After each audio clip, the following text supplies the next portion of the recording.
안녕하세요, 김쌤입니다. 오늘은 우리 아이는 왜 공부를 못하는가에 대해서 말씀드릴 겁니다.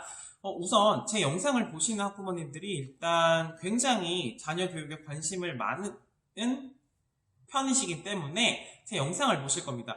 사실 저보다 더 구독자도 많고 영상 조회수도 높으신 분들이 많으신데도 불구하고 제 거를 보신다는 건 그만큼 더 찾아서 더 여러 가지 정보를 얻고자 하심이겠죠.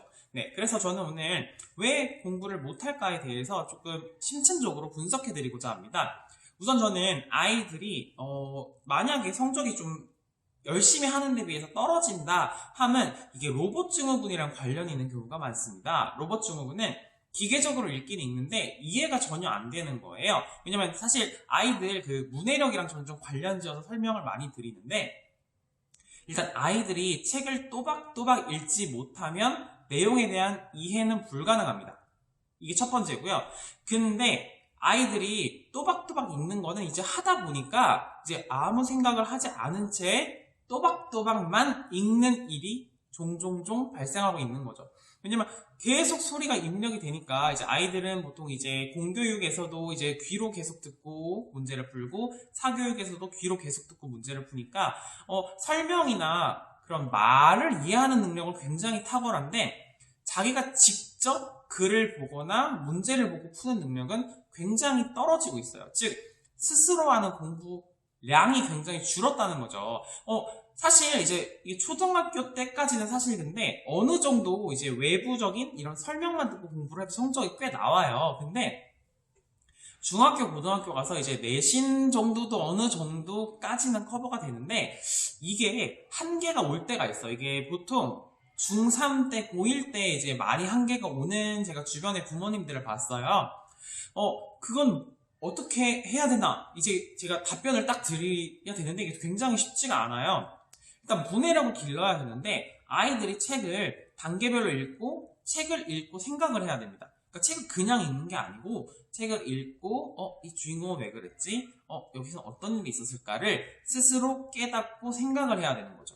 이런 문제를 보더라도 그냥 기계적으로 뭐 예를 들어서 그 수학 문제 같은 경우도 그냥 수학에 있는 분수만 뽑아내가지고 덧셈을 푸는 아이들이 생각보다 꽤 많습니다. 왜냐면 문제를 풀다 보면 분수의 덧셈이면 분수 2개 막 한글이랑 써있는데 분수 2개 써있는 것만 더하면 끝나거든요. 그러니까 이런 식으로 문제 푸는 스킬만 길러지는 아이들이 종종 있단 말이죠. 그래서 저는 아이들이 이제 좀 더 문해력을 기르면 이게 공부 원동력이 되거든요. 그래서 뭐 정말 외부적으로 공부를 아이들에게 많이 가르치는 것도 중요합니다. 하지만 집에서 독서를 좀 하셔야 됩니다. 독서도 다독이 아니고요. 정독을 해야 됩니다. 그러니까 다독이 좋아요. 아이가 이제 뭐 책을 좋아하게 되고 책과 친해지는 데는 다독이 정말 좋은데 공부랑 관련해서는 다독이 도움이 안 됩니다. 오히려 공부를 잘하려면 정독을 해야 되죠. 한 권을 읽어도 오늘, 내일, 모레 적어도 저 동화책 짧은 거 한 권이라도 일주일 동안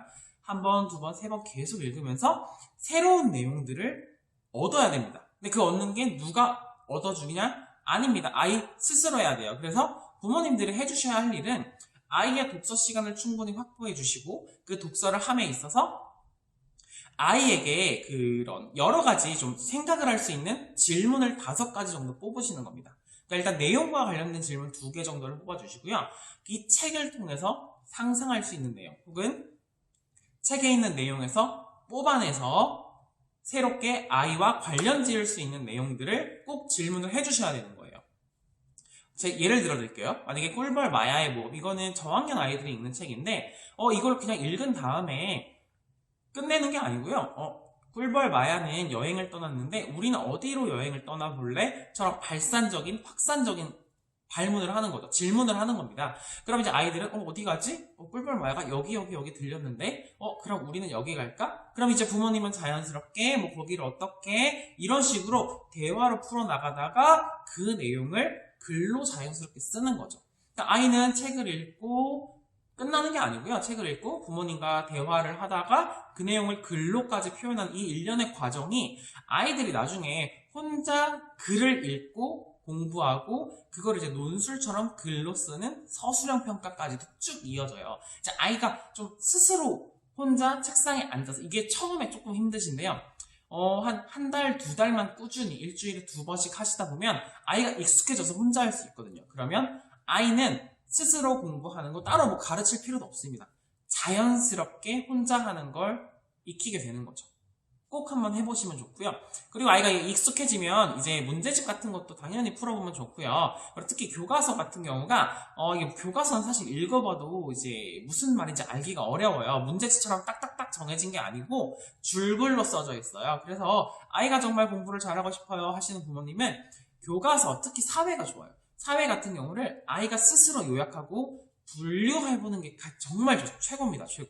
이거를 꼭 하셔야 아이가 나중에 왜냐면 공부를 나중에 중학교, 고등학교는 양도 많아요. 그래서 그 선생님들은 책을 보고 출제하지 문제집을 보고 출제하시지 않거든요. 왜냐면 시험 범위는 교과서예요. 그렇기 때문에 교과서에 있는 걸 정확하게 이해를 하기 위해서는 아이가 교과서를 읽고 스스로 분류하고 요약하는 연습을 초등학교 때 해야 됩니다. 자, 2가지 말씀드렸죠? 첫 번째, 아이 스스로 책을 읽고 부모님과 대화하고 글쓰기까지 나아가고 더 나아가면 실천해보는 거. 2번째는 아이가 교과서를 스스로 읽고 요약하고 분류해보는 거. 이 2가지만 초등학교 때 완벽하게 해도 중학교 때 가서 스스로 공부하는 힘을 길러서 성적이 쭉쭉 올라가는데 도움이 됩니다. 감사합니다.